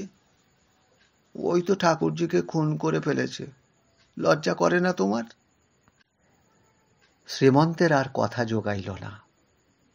গিরি আবার কহিল, তবু তুমি ওই আড্ডায় যাও, গিয়ে পরিবার খুন করা শিখে এসে আমাকেও তুমি কোন দিন খুন করে ফেলবে। শ্রীমন্ত নীরব। গিরি আবার কহিল, বলো, তুমি আর ওখানে যাবে না? শ্রীমন্ত তবুও নীরব। গিরি এবার কাঁদিয়া কহিল, আমার মা নাই, বাপ নাই, খুড়ো খুড়ির ঝাঁটা লাথি খেয়ে এতকাল আমার কাটলো। আমি ভেবেছিলাম এইবার সুখের মুখ দেখব, তা পোড়া কপালে আমার হবে কেন? শ্রীমন্ত এবার একটা দীর্ঘ নিঃশ্বাস ফেলিয়া কহিল, আচ্ছা বেশ, আর যাব না। তুমি আমার গায়ে হাত দিয়ে সত্যি করো। কি হলো, চুপ করে রইলে যে? দেখো, তুমি গাঁজা খাও তো, সে আমি জানি। আমি গাঁজার জন্য রোজ 1 পয়সা করে তোমায় দেব। সত্যি করে বলো, তুমি আর যাবে না? শ্রীমন্ত এইবার প্রফুল্লভাবেই শপথ করিয়া ফেলিল। শ্রীমন্তের মায়ের বধূপ্রীতি উচ্ছ্বসিত হইয়া উঠিল। মনে মনে বহু আশীর্বাদ করিয়া তিনি বধূর শিরে বর্ষণ করিলেন। শ্রীমন্ত ইহার পর হইতে আরও তালে তালে চলিতে আরম্ভ করিল। কিন্তু তবু মায়ের সম্পূর্ণ আক্ষেপ মিটিল না, বাপেরও না। মায়ের আক্ষেপ, শ্রীমন্ত হরিলালের সঙ্গ ছাড়িল, কিন্তু গাঁজা তো ছাড়িল না। মা কিন্তু ভরসা একেবারে এখনো পরিত্যাগ করে নাই। কারণ সে বুঝিয়াছে, যে দেহের ওজনে বধূ মেয়েটি লঘুবার হইলে কি হয়, মনের ওজনে গিরির মতোই গুরুভার। সে যখন ঘাড়ে চাপিয়াছে, তখন শ্রীমন্ত কায়দায় আসিবে। আর বাপের আক্ষেপ, ছেলেটা হরিলালের রোজগার ফন্দির 16 আনার 1 আনা দূরে থাক, 1 অণুও এখনো আয়ত্ত করিতে পারিল না। এদিকে হরিলালের আড্ডায় শ্রীমন্তের এই নিয়মিত গড় হাজিরায় একটু চাঞ্চল্য উঠিল। কারণ এ দল তো ছাড়িয়া যাওয়া সোজা নয়। একটা কোকিল এই আড্ডায় পোষা হইয়াছিল, সেটাকে ছাড়িয়া দেওয়া হইয়াছিল। কিন্তু মুক্ত পাখিটাকে আজও দুধ আপিংয়ের টানে নিত্য বৈকালে হাজিরা দিতে হয়। আর একটা ছোঁড়া কিনা শিকল কাটিল। হরিলাল গাঁজা টিপিতে টিপিতে ঘাড় নাড়িয়া গান ধরিল, রমণী রতন মনের মতন ওহায় ভুলিয়াছে মন। साला को नया निशा मिला है। अच्छा, रहे देव 3 थाप्पड़ में साला को निशा टूटाएगा। শ্রীমন্তের সঙ্গী বিপিন, সেও এ পাঠশালায় নূতন পড়ুয়া। সে কহিল, গাঁজা না খেয়ে বউয়ের সঙ্গে আলাপ জমায় কি করে? হ্যাঁ? হরিলাল ওধার দিয়া যায় না। সে কহিল, अरे जमुक और फेंसे जाओक, हम लोग का क्या है? जिसको फटे उसको फटे, धोबी का क्या? अगर हम लोग का एक रोज खिलाना चाहिए। হরিলাল সেদিন শ্রীমন্তকে ধরিল। শ্রীমন্ত মাঠ হইতে ফিরিতেছিল, পথে হরিলালের সহিত দেখা। হরিলাল কহিল, पाठशाल में क्यों नहीं जाता? হ্যাঁ? শ্রীমন্ত চলিতে চলিতেই বেশ গম্ভীরভাবে কহিল, আর যাব না। কেউ? হরিলালের চোখ দুইটা বিস্ফারিত হইয়া উঠিল। শ্রীমন্ত কহিল, কেউ আবার কি? তোমার সঙ্গে মানুষ মিশে তো শেষে বউ খুন করতে শিখব। ব্যাস, আর যায় কোথা? হরিলাল খড়ের আগুনের মতো যেন জ্বলিয়া উঠিল। সে খপ করিয়া শ্রীমন্তের চুলের মুঠা ধরিয়া টান মারিয়া কহে, कौन साला ये कथा बोलता है? कौन हरामजादा? खून करेंगे, काट डालेंगे। হরিলালের ওই একটা বিশেষত্ব, রাগিলেই সে তলোয়ার ভাঁজিত, শত্রুর শির সে আর রাখিত না অন্তত মুখে। লাঠি খেলা কঠোর কর্কশ হাতে হরিলালের প্যাঁকাটির মতো হাতখানা মুচড়াইয়া শ্রীমন্ত আপনাকে মুক্ত করিয়া লইয়া কহিল, এই দেখো, আমার সঙ্গে বেশি চালাকি করো না বলছি, তোমাকে না দুমড়ে ভেঙে দেব। শ্রীমন্তের কথাটা বলা বাহুল্য হইল। হরিলাল সেটা পূর্বেই বুঝিয়া সরিয়া দাঁড়াইয়াছিল, কিন্তু লম্পঝম্প ত্যাগ করে নাই। ঠিক है, देख लेंगे, हम देख लेंगे। हमारा साथ में रहने से तेरा आखिरी भालो में होता। अच्छा जाओ जाओ, तुमको कुछ बोला झूठ। মানুষ হলে বুঝতিস, বুঝলি? মানুষ হলে বোঝে, কচু হলে সেজে। তাও দাকার কুছ হ্যায়, দাকর কচু। হরিলাল তখন এই বলিয়া সরিয়া পড়িল বটে, কিন্তু ব্যাপারটা একেবারে ছাড়িল না। আবার গিয়া আসর পাতিল শ্রীমন্তর বাড়িতে। হাজার হোক শ্বশুর বাড়ি, শাশুড়ি সুনজরে দেখুক আর না দেখুক, অন্তত খেদাইয়া দিতে তো পারিবে না। আরও ভরসা, শ্বশুর তো অবাধ্য নয়। সে এবার এক ছুরি হাতে করিয়া লইয়াই হাজির, মুখে একটু মদের গন্ধ। এ প্রাণ আর রাখবই না, সীমান্তে আমার অপমান করে, আমি এ প্রাণ রাখব না। শাশুড়ির পায়ে হাত দিয়া প্রণাম করে, শ্বশুরের পায়ে প্রণাম করে, আর বলে, কয় যাও যাও, পায়ের ধুলো দাও, এ প্রাণ আর রাখবই না। একটা ছোট লোকের মেয়ের পরামর্শে সীমান্তে কিনা আমাকে, না, এ প্রাণ আমি আর রাখবই না। শাশুড়ি বিব্রত হইয়া কহে, আহা, দোহাই বাবা আমার, আসুক সীমন্তে। কাবি নেই, এ জান নেই রাখেগা, নেই রাখেগা বলিয়া সে ছুরিটা উঁচু করিয়া তোলে। শাশুড়ি হাত চাপিয়া ধরে, শাশুড়ি চেঁচাইয়া ওঠে। গিরি পেছন হইতে শাশুড়িকে কহে, মা, বাবাকে হাত ছেড়ে দিতে বলো। সে কি মা, খুন খারাপি হবে যে। হ্যাঁ, খুন কতজনা হয়েছে ও হবে। বলে একটা কাঁটার ঘা মানুষের সয় না, আর নিজের বুকে ছুরি বসাবে নিজে।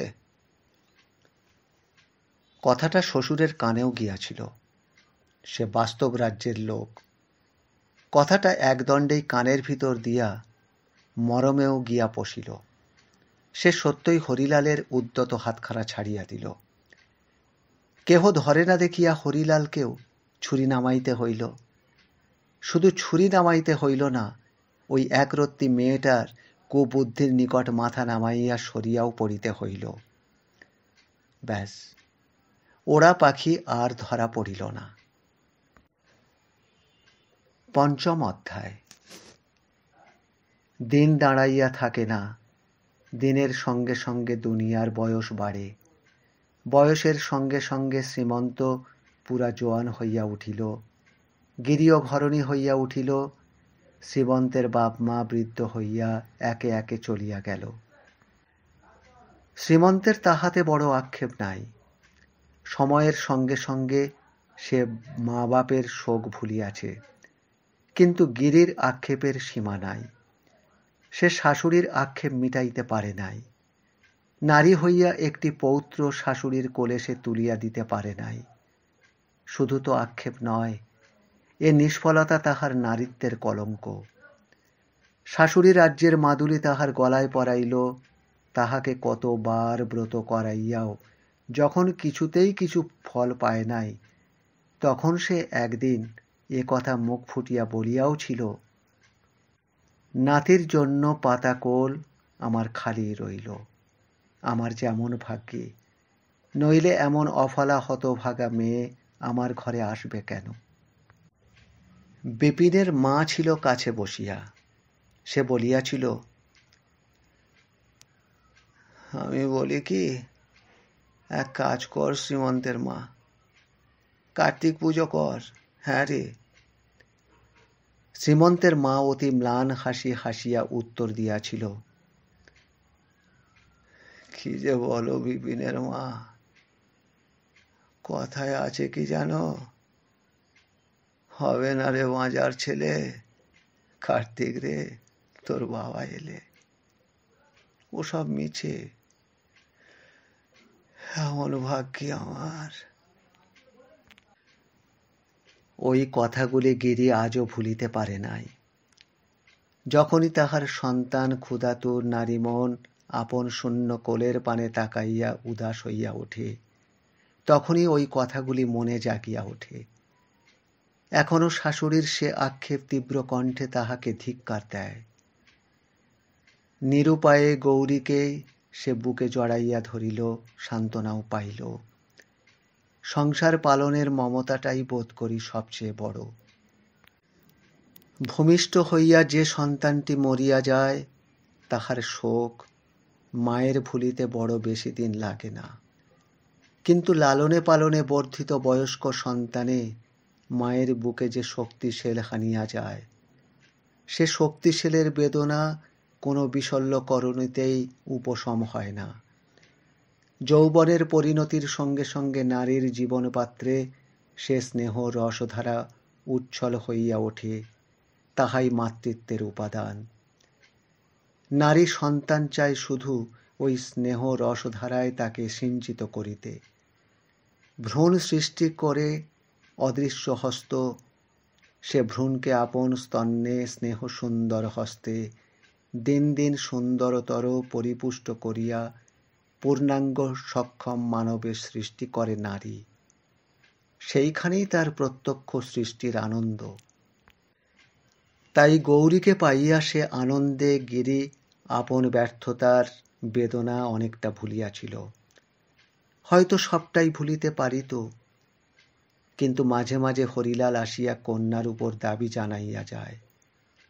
তখন গৌরী যে আপনার নয়, এই বেদনায় আপনার ব্যর্থতার ব্যথা তাহার মনে পড়িয়া যায়।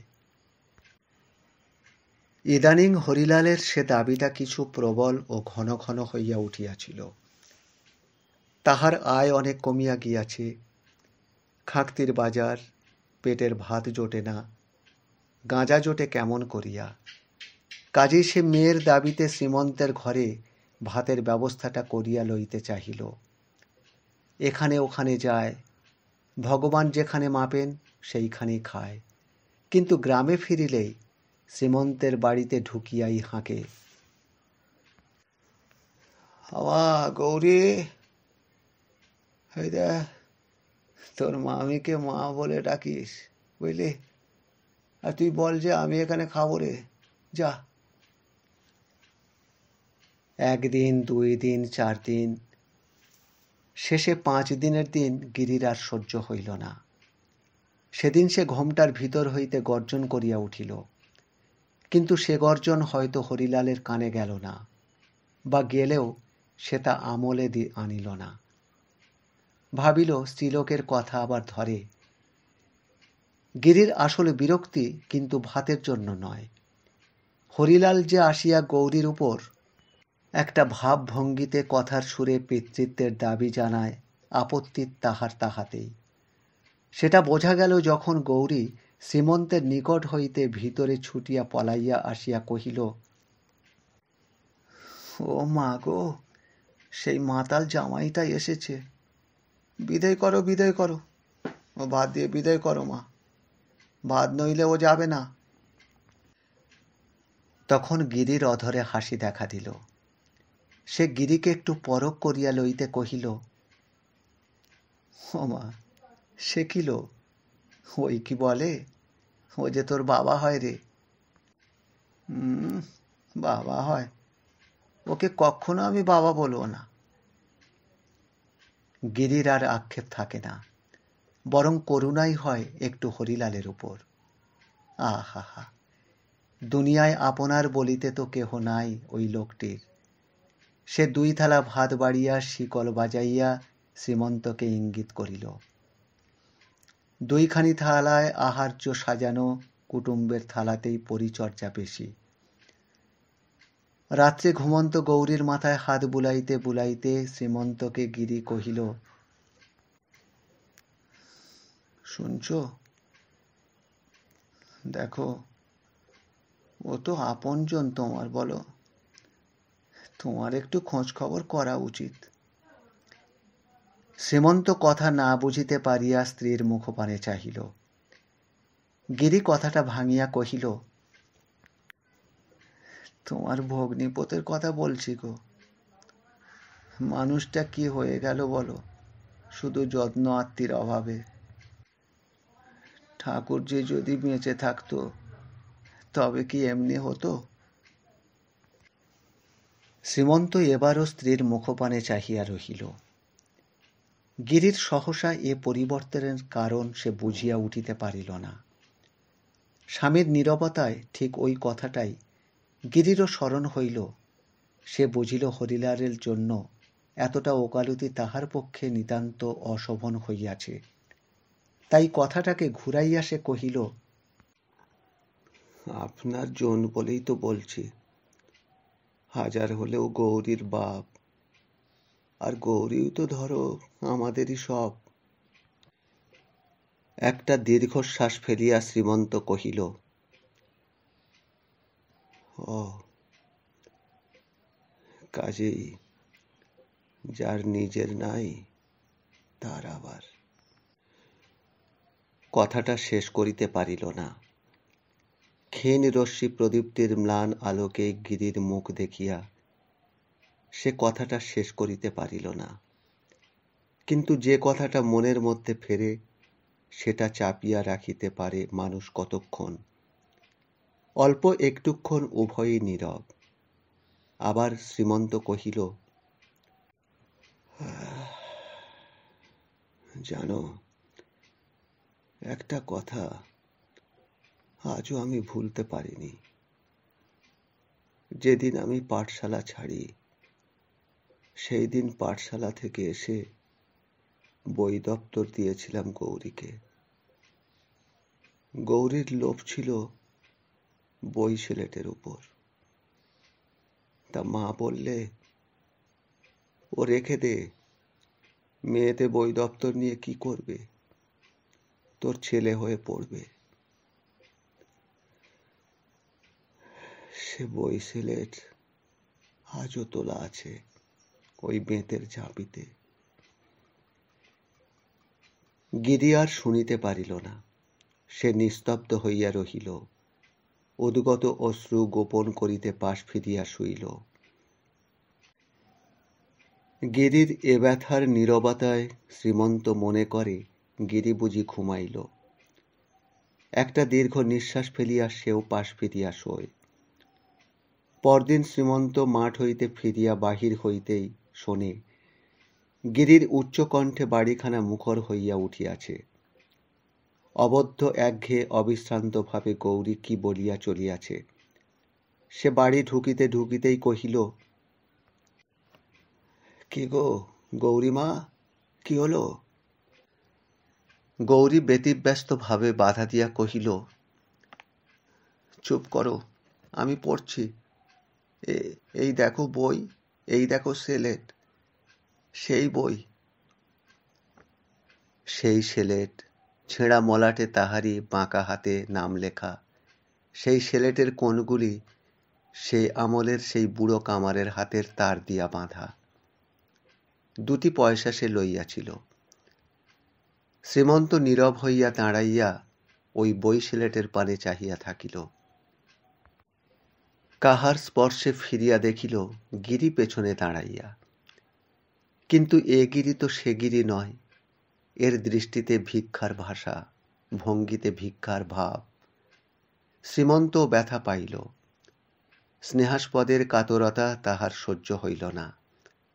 সে আদর করিয়া কহিল, কি হলো? গিরি কহিল, কিছু বলো না।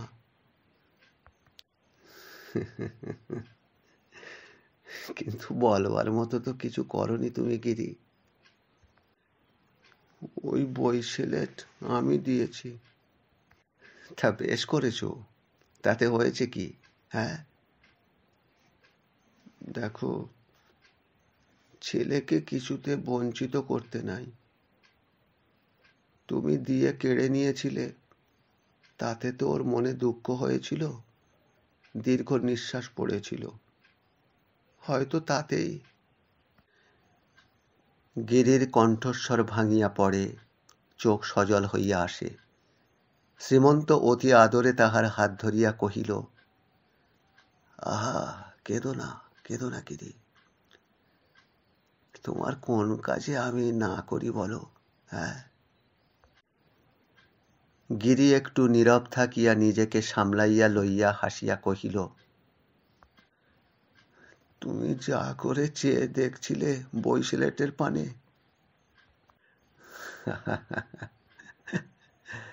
আমি দেখলাম কি জানো, বই সিলেটের মলাটে নিজের হাতে লেখা সেই পাঠশালটা মনে পড়ছিল। হ্যাঁ গো। এবার গিরি কৌতুক করিয়া কহিল, আর গুরুমশায়ের মার? শ্রীমন্ত আবার হাসিয়া ওঠে। গৌরী ওদিকে নিবিষ্ট চিত্তে পড়িতেছিল ক খ ল জ মা বা। 6ষ্ঠ অধ্যায়। ইহার পর কিছুদিন বেশ সুখেই কাটিতেছিল। গৌরী বই সিলেট লইয়া অনর্গল পড়ে। কোনোদিন বা প্রতিবেশীদের ছেলেদের সঙ্গে পাঠশালে গিয়াই হাজির হয়। গিরি রাঁধিতে রাঁধিতে 10 বার এদিক ওদিক তাহাকে খুঁজিয়া ফেরে। শ্রীমন্ত আসিতেই গিরি কহে, দেখো তো, গৌরী বোধহয় গিয়ে বসে আছে। কি বাই হলো মেয়ের মা, আসুক তো আজ, তার বই সিলেট আমি শেষ করব। হ্যাঁ।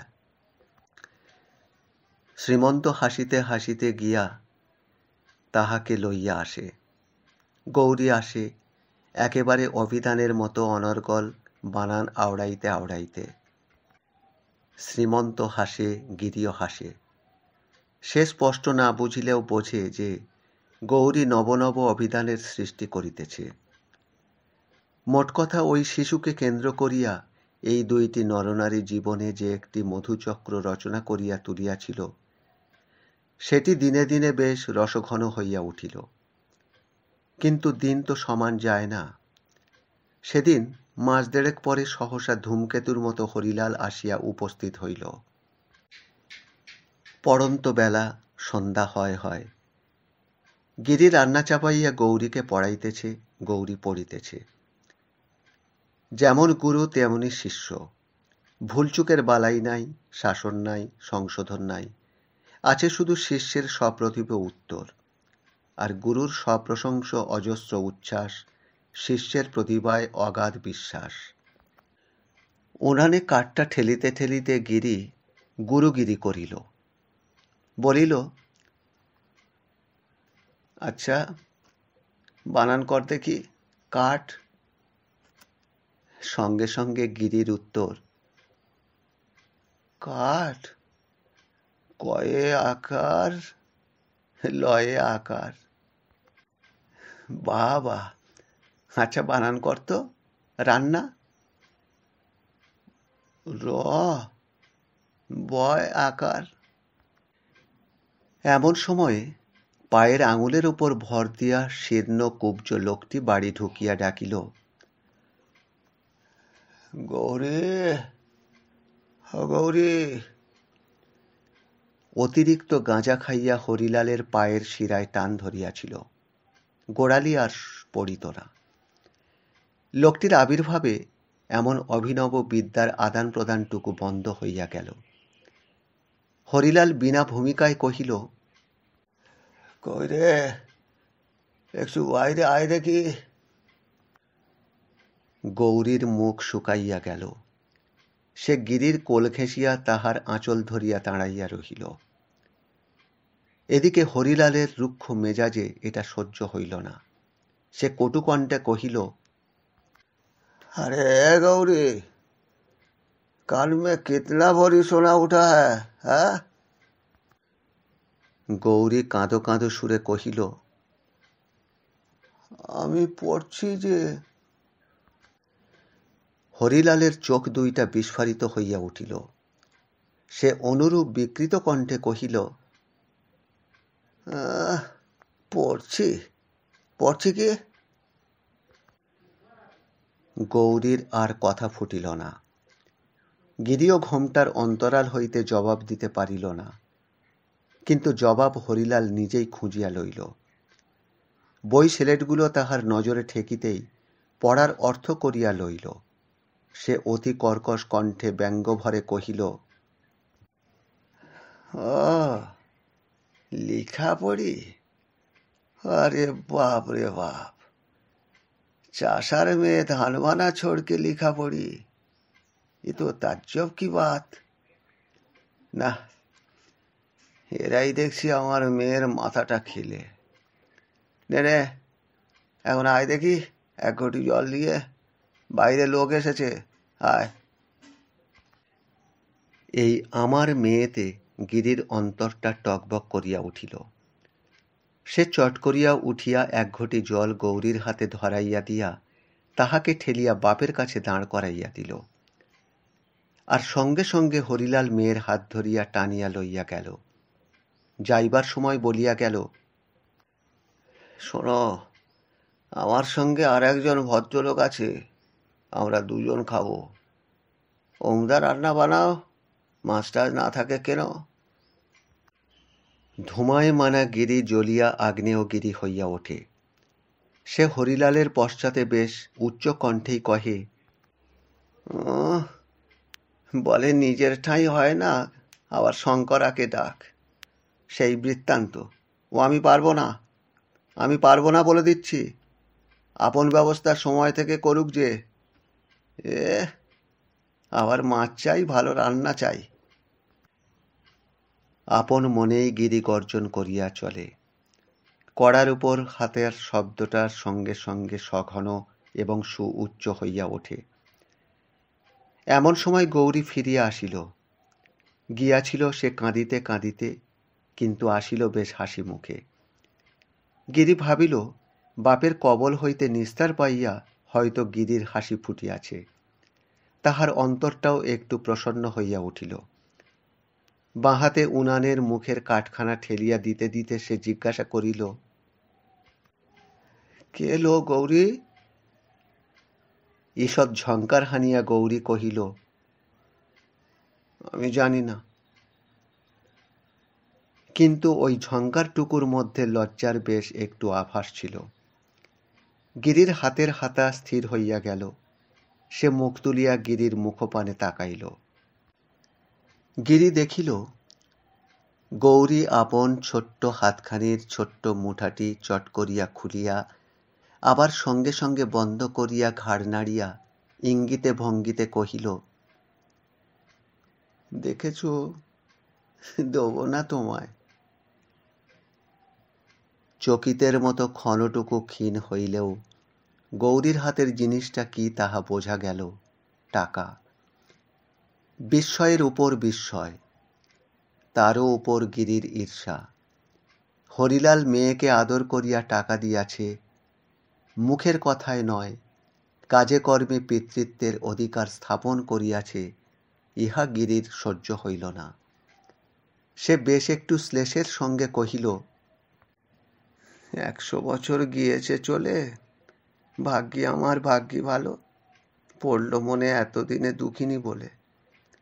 তা ভালো, তা ভালো, রেখে দিল তোর বাপের দেওয়া প্রথম টাকা।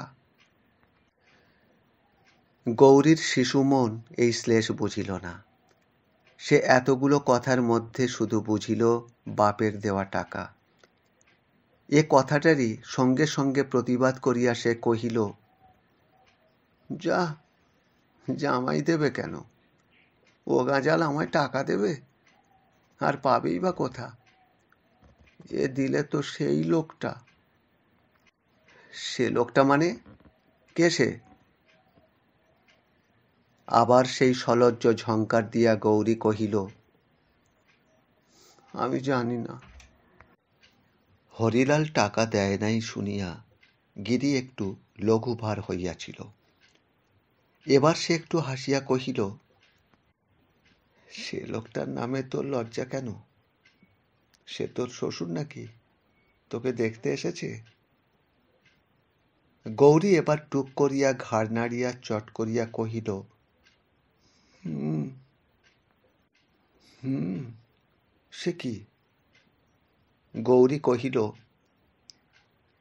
বলছিল যে জামাই। গিরি আর শুনিল না। সে উঠিয়া গিয়া বাহিরের ঘরের পিছনে আড়ি পাতিয়া দাঁড়াইল। কিন্তু অতি অল্পক্ষণের মধ্যেই তাহার সর্ব অঙ্গ যেন হিম হইয়া গেল।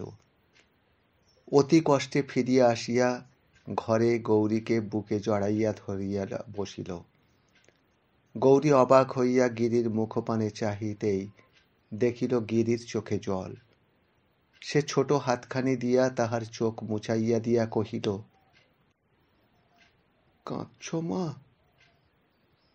গিরি কথা কহিল না। তাহার অশ্রুধারার বেগ বাড়িয়া গেল।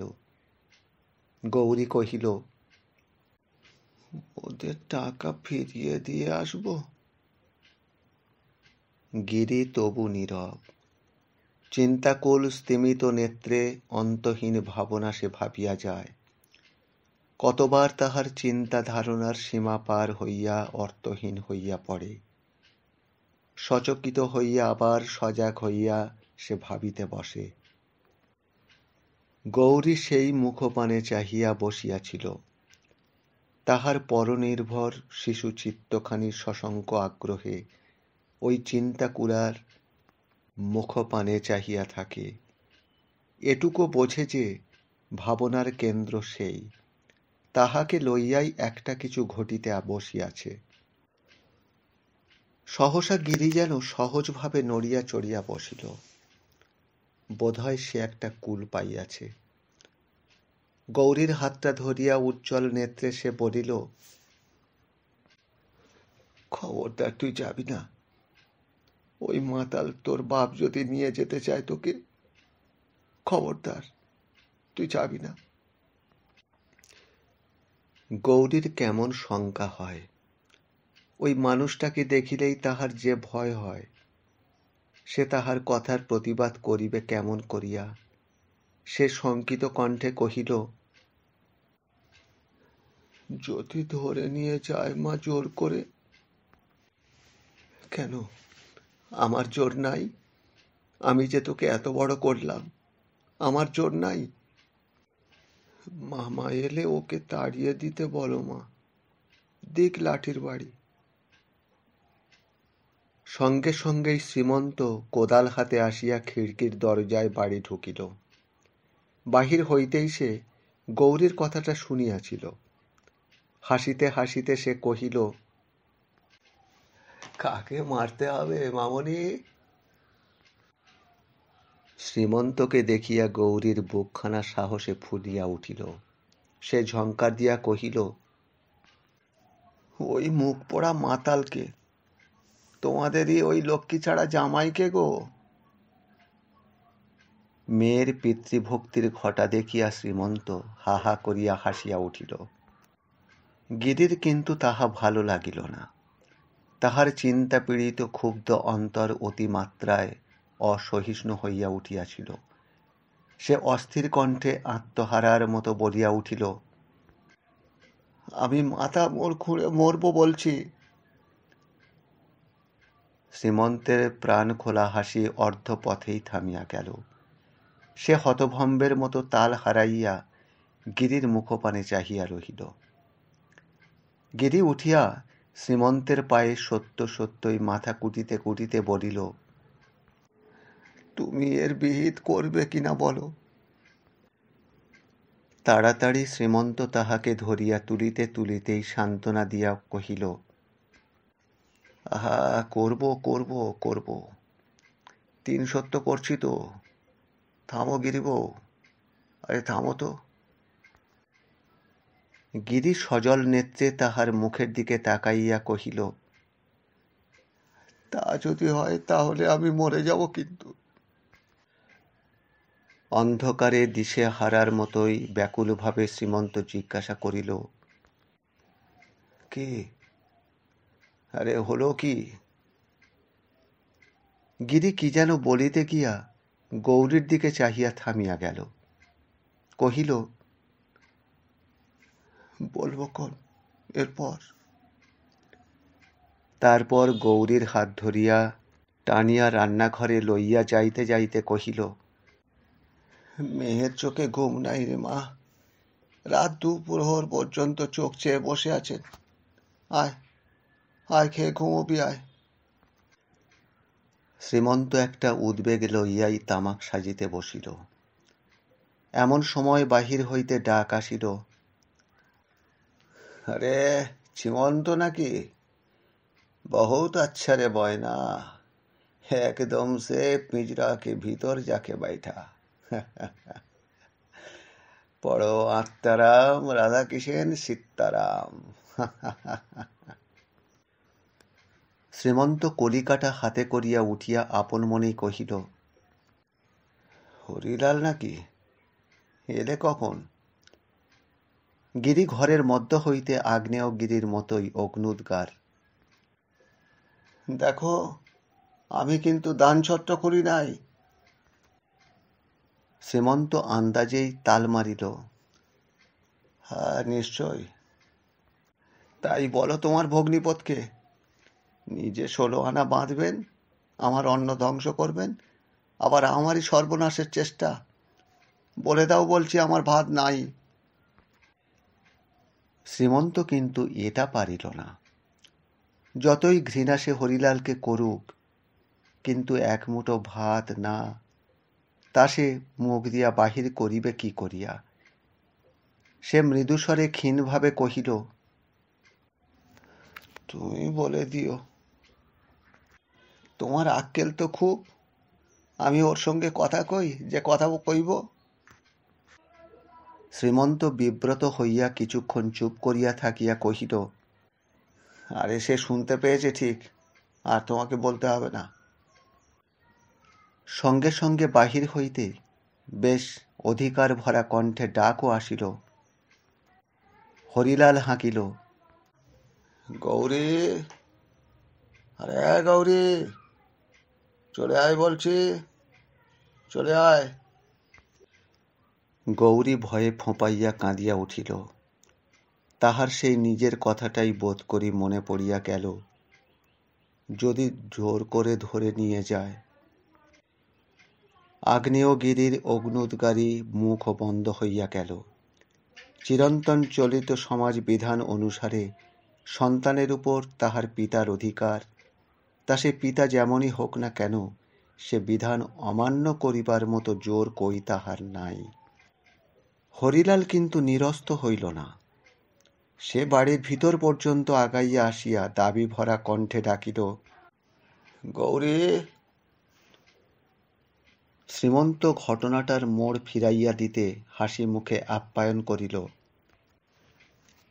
আরে ওস্তাদ যে, তাই এলে কখন? তোমার ডাক শুনে তামাক নিয়ে। হরিলালও প্রচ্ছন্ন অনুনয় গায়ে মাখিল না। সে বেশ গম্ভীর কণ্ঠেই কহিল, সীমন্তে গৌরীকে দে দেখি। আজ হরিলালের সম্মুখেও গিরির চাপা গলা শোনা গেল। সে গৌরীর জন্য দুধে ভাতে মাখিতে মাখিতে কহিল, বলো না, সে ঘুমিয়েছে। শ্রীমন্তকে আর কথাটা হরিলালের কানে তুলিয়া দিতে হয় না। সে নিজেই শুনিতে পাইল। তাই উত্তরে কহিল,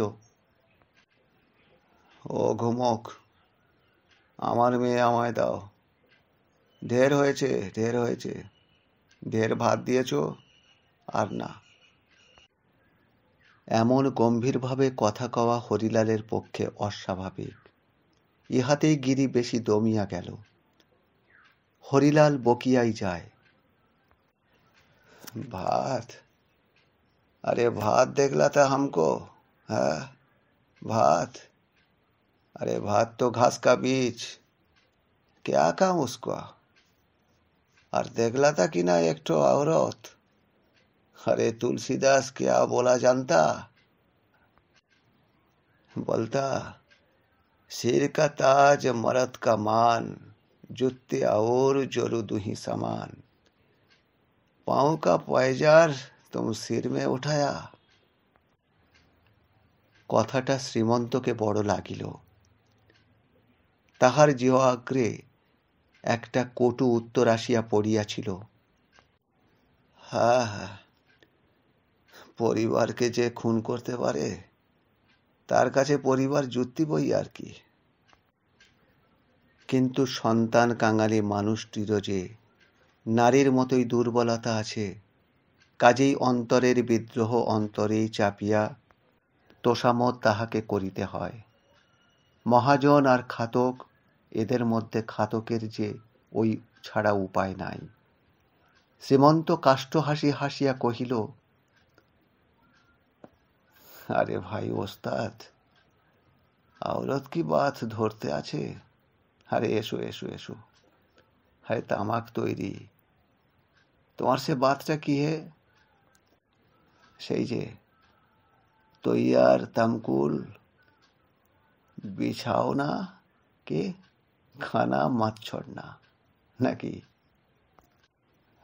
তুমি গৌরীকে এনে দাও। গিরি পুনরায় ঘর হইতে কহিল, বলো না, রাত্রে কাঁদবে। ও কাঁদুক, কাঁদবো বলে তো হতচ্ছেদায় মেয়েটাকে ফেলে রাখতে পারি না। হতচ্ছেদা? অকৃত্রিম স্নেহের এত বড় অপমান গিরির সহ্য হয় না। সে লজ্জা শরম ভুলিয়া অতি তীব্র কণ্ঠে কহিল, তাই এতকাল তো এই হতচ্ছেদায় কাটল, আজ হঠাৎ বাপের স্নেহ উতলে উঠল। বলিয়া মেয়েটার হাত ধরিয়া হিড়হিড় করিয়া টানিয়া হরিলালের সম্মুখে দাঁড় করাইয়া দিয়া কহিল, এই নাও, মেয়ে বিক্রি করকে যাও। তোমার যে এ স্নেহ রস কেন উতলে উঠল, আমি জানি না মনে করেছ? হ্যাঁ, আমি সব জানি। গিরির মাথায় ঘোমটা নাই, কণ্ঠস্বরে লজ্জার মৃদুতাও নাই। সে বোধ করি তখন আত্মহারা। এবার হরিলাল চুপ হইয়া গেল। সংসারে অতি বড় পাষণ্ডেরও বিবেক বোধহয় নিঃশেষে মরিয়া যায় না। তাই সে যে অন্যায় যে পাপ পূর্বে করে নাই, সে পাপ করিবার পূর্বে ধরা পড়িলে লজ্জা তাহার হয়ই হয়। আর ওই লজ্জাই তো সংসারে অন্যায় বোধ। সে লজ্জা অনুভব করে মানুষের যে সংস্কার, তাহাই বিবেক। শ্রীমন্ত চকিত হইয়া গিরির দিকে চাহিল। সে কথাটা বেশ বুঝিতে পারিল না। গিরি কহিল, তখন গৌরী ছিল বলে আমি কথাটা বলতে পারি নাই। যে কথা পর, হ্যাঁ পরই তো আমি। পর হয়েও আমি মেয়ের সামনে মুখে আনতে পারিনি। সেই কাজ ও বাপ হয়ে করবে ঠিক করেছে। মেয়ে বিক্রি করবে গো। হ্যাঁ, কোথায় কোন বুড়ো খোঁড়া বর ঠিক করেছে। আজ একজন দেখতেও এসেছে। এই দেখো, একটা টাকাও সে গৌরীকে দিয়েছে। বলিয়া সে গৌরীর হাত হইতে টাকাটা কাড়িয়া লইয়া হরিলালের দিকেই ছুঁড়িয়া ফেলিয়া দিল। শ্রীমন্তের ভাবে ভঙ্গিতে একটা পরিবর্তন খেলিয়া গেল। সে কঠোর দৃষ্টিতে হরিলালের পানে চাহিতে চাহিতে দৃঢ় ভঙ্গিতে গৌরীকে আপনার কোলের কাছে টানিয়া লইল। সে দৃষ্টির ধিক্কারে এবং কঠোরতায় হরিলাল এতটুকু হইয়া গেল। সে তাড়াতাড়ি একটা কৈফিয়ত না দিয়া পারিল না। লজ্জাও হইতেছিল, আর আশঙ্কারও সীমা ছিল না। শ্রীমন্তের ওই চিমড়ে দেহ রক্ত মাংসের মতো নয়, পাথর লোহার। সে কহিল, মেয়ের তো বিয়ে দিতে হবে। ভালো ঘর বর তো অমনি অমনি হয় না, টাকা চাই। গিরি গর্জন করিয়া উঠিল, টাকার পুঁটুলি বুকে চাপিয়ে যাবে, জমি রয়েছে। হরিলাল ব্যঙ্গ করিয়া উত্তর দিল, হ্যাঁ জমিন কেন, জমিদারি হ্যায়, ওই তো বেচেঙ্গে। অপব্যয়ে উচ্ছৃঙ্খলতায় সমস্ত খোয়াইয়া পথের ভিখারি হইয়াও যে মানুষ এমন নির্লজ্জ সপ্রতিভ আস্ফালন করিতে পারে, এ ধারণা গিরির ছিল না। কিন্তু শ্রীমন্তের ছিল। সে হরিলালকে চিনিত। বিস্ময় তাহারা হইল না, কিন্তু ঘৃণাভরেই সে কহিল, আচ্ছা আচ্ছা, টাকা তোমার লাগবে না। যা খরচ হবে আমার। বিয়ে আমি নিজে দেখে শুনে দেব। তবু হরিলাল একটা ক্ষীণ প্রতিবাদ করিল, না মানে কুল টুল দেখতে হবে তো, আমার কুল ভেঙে দেবে তোমরা। গিরি অসহ্য হইয়া উঠিতেছিল। সে বোধ করি ওই লোকটির অন্তঃস্থল পর্যন্ত দেখিতে পাইতেছিল। সে কহিল, তুমি বুঝতে পারছো না ও চামারের চালাকি? ওইসব আবল তাবল করে বিয়ে দেওয়ার নাম করে মেয়েকে বেচবে। হরিলাল এবারে একটু সহজভাবেই প্রতিবাদ করিল, কিন্তু গিরির কথায় উত্তরে সে কথাটা একান্ত অবাস্তব বোধ হয়। সে মনে মনে যুক্তি সবল প্রতিবাদী খুঁজিতেছিল। কহিল, আরে বাবা, আমার মেয়ের বিয়ে তোমাদের টাকাতেই বা দেব কেন? হ্যাঁ, আমার কি মান নেই? গিরি ঝঙ্কার দিয়া উঠিল। অতি তীক্ষ্ণ শ্লেষ ব্যঙ্গের জ্বালা ভরা গলায় বলিয়া উঠিল, ওরে আমার কি মানি লোক! সেই কথায় বলে, মানভূমের মানকুণ্ডর মন সিংহী মহারাজ, মানের গোড়ায় ছায়ের গাদায় বসে বসে সদাই লাজ। এ সেই বৃত্তান্ত। শ্রীমন্ত বেশ গম্ভীর ভাবেই কহিল, দেখো হরিলাল, ওসব মতলব তুমি ছাড়ো। গৌরীকে জলে ফেলে দিতে আমি দেব না। গাম্ভীর্যের মধ্যে কোনো উত্তেজনা থাকে না। আর হরিলাল শ্রীমন্তের এই উত্তেজনাহীন গাম্ভীর্যকে ভ্রম করিল মৃদুতা বলিয়া। সঙ্গে সঙ্গে তাহার রোষ প্রবল হইয়া উঠিল। সে বলিয়া উঠিল, আরে আমার মেয়েকে যদি আমি জলে ফেলে দিই। বলিয়া সে আগাইয়া গৌরীর হাত ধরিয়া শ্রীমন্তের সন্নিকট হইতে টানিয়া লইবার চেষ্টা করিল। গৌরী শ্রীমন্তের মুখের পানে চাহিয়া কাঁদিয়া উঠিল। সঙ্গে সঙ্গে মুহূর্তে শ্রীমন্তের কঠোর দেহখানা হইয়া উঠিল সুকঠোর। দেহের প্রত্যেকটি পেশি যেন দৃঢ়ভাবে নড়িয়া চড়িয়া বসিল। মুখ চোখ ঘৃণায় ক্রোধে হইয়া উঠিল বিভৎস ভীষণ। সে একদৃষ্টে হরিলালের পানে চাহিয়া থাকিতে থাকিতে অনুত্তেজিত অথচ দৃঢ়কণ্ঠে কহিল, তাহলে খুন করে ফেলব। সংসারে উচ্ছ্বসিত ক্রোধকে মানুষ তত ভয় করে না, কিন্তু এই শান্ত ক্রোধ সত্যিই ভীতির বস্তু। উচ্ছ্বসিত ক্রোধ অধিকাংশ ক্ষেত্রেই কঠোর প্রবল তিরস্কারেরই নামান্তর। ইহার প্রকাশ প্রায়ই বাক্যে আবদ্ধ, কিন্তু এই শান্ত ক্রোধ প্রতিহিংসারই রূপান্তর। ইহার প্রকাশ প্রায়ই কর্মে। বাহ্যত নিরীহ বন্দুকের গুলির মতো, যে কোনো মুহূর্তে ফাটিয়া জীবন সংশয় করিতে পারে, আর মানুষ ইহাকে ভয়ও করে বেশি। সব সময়ে এটা বিশ্লেষণ করিয়া না বুঝিলেও মানুষের অন্তর এটা অনুভব করে। আজ হরিলালও ভয় পাইল। সেও গৌরীকে ছাড়িয়া দিয়া 10 হাত পিছাইয়া গিয়া শ্রীমন্তের পানে চাহিয়া কহিল, আচ্ছা থাক থাক, কাল। সহসা তাহার নজরে গিরির ফেলিয়া দেওয়া টাকাটা ঠেকিল। সে চট করিয়া টাকাটা কুড়াইয়া লইয়া কথাটা শেষ করিল, আচ্ছা বেশ, পুলিশ এনে আমি মেয়ে দখল করব। বাক্য শেষের সঙ্গে সঙ্গেই তাহার পা দরজার ওপারে পড়িল এবং এক মুহূর্তে অদৃশ্য হইয়া গেল। বোধহয় আড়ালে সে ছুটিতেই শুরু করিয়াছিল। গৌরী বাপের এই পলায়ন ভঙ্গিতে খিলখিল করিয়া হাসিয়া উঠিল, গিরিও হাসিল, কিন্তু শ্রীমন্ত নীরব হইয়াই রহিল। গিরি গৌরীকে টানিয়া লইয়া রান্নাঘরের মুখে পা বাড়াইয়া আবার ফিরিয়া কহিল, আমাদেরও আর দেরি করা নয়, তুমি শীঘ্রই পাত্র দেখো। শ্রীমন্ত ঘরের দাওয়ার উপরে বসিতে বসিতে শুধু কহিল,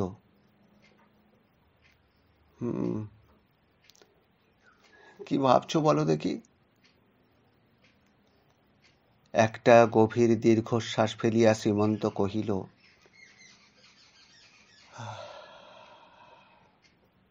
ভাবছি সেই কথাটা, সেই যে বলে, পরের সোনা পরোনা কানে, ছিঁড়ে দেবে হ্যাঁচকা টানে। আর নিজের একটা হলো না। আর তাহার বলা হইল না। গিরি দ্রুত পদক্ষেপে রান্নাঘরের ভিতর চলিয়া যাওয়াতেই কথাটা অসমাপ্ত রহিয়া গেল। শ্রোতার অভাবে নাকি ওই নারীটির দ্রুত পদক্ষেপের ইঙ্গিতে তাহার মনের তুফানের পরিচয় পাইয়া, কে জানে। আজ তাহলে এই পর্যন্ত। এই গল্পের পরবর্তী অংশ শুনবেন আগামী অডিওতে। ভালো লাগলে চ্যানেলটিকে সাবস্ক্রাইব করে বেল আইকনটি ক্লিক করে রাখুন। আর গল্প পাঠ কেমন লাগলো অবশ্যই মতামত জানাবেন। সবাই ভালো থাকবেন।